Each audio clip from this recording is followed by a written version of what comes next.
அனைவருக்கும் வணக்கம். நான் அருப்புக்கோட்டை அண்ணாமலையார் ஜோதிட நிலையத்திலிருந்து உங்கள் ஆஸ்தான ஜோதிடர், நம்பிக்கையான ஜோதிடர் ரத்னா ஜெய்சங்கர் பேசுகிறேன். நம்ம சேனலை இதுவரைக்கும் சப்ஸ்கிரைப் பண்ணாமல் இருந்தீங்கன்னா, நிறைய பண்ணியிருக்கீங்க. சப்போஸ் சப்ஸ்கிரைப் பண்ணாமல் இருந்தீங்கன்னா கீழே உள்ள சப்ஸ்கிரைப்ன்ற பக்கத்தில் அந்த இடத்துல ஒரு கிளிக் பண்ணிடுங்க.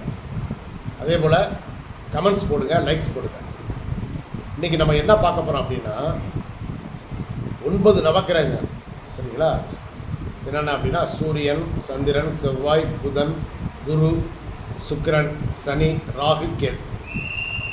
இப்போ இந்த 9 நவக்கிரகங்கள் இந்த 12 ராசி கட்டத்தில் எந்த ராசி கட்டத்தில் இருந்தால் நற்பலன்களை கொடுக்கும்.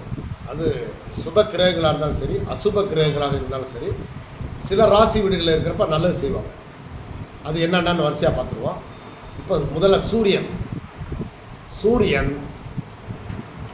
மேசம், ரிஷபம், கடகம், விருச்சிகம், இந்த 4 ராசிகளில் நின்றால் நற்பலன்களை அள்ளித் தருவார்.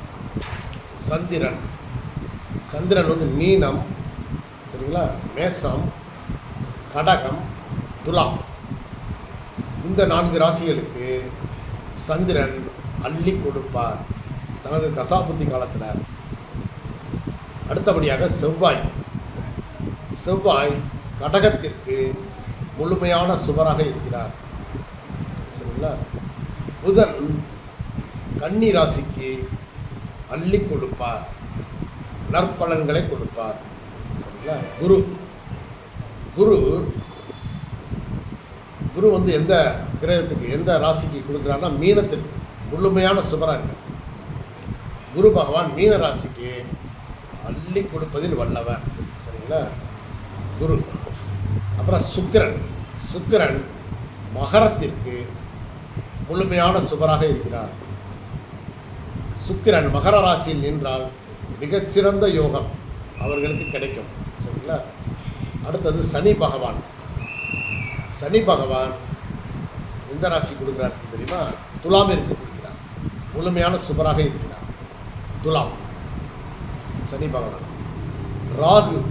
ராகு லக்கணத்தில் இருந்து 3, 6, 11 இந்த இடங்களில் நின்றால், இந்த பாவகங்களில் நின்றால், அல்லது 3வது ராசி, 6வது ராசி, 11வது ராசியில் இருந்தால் ராகு மிகுந்த சுப பலன்களை கொடுப்பார்.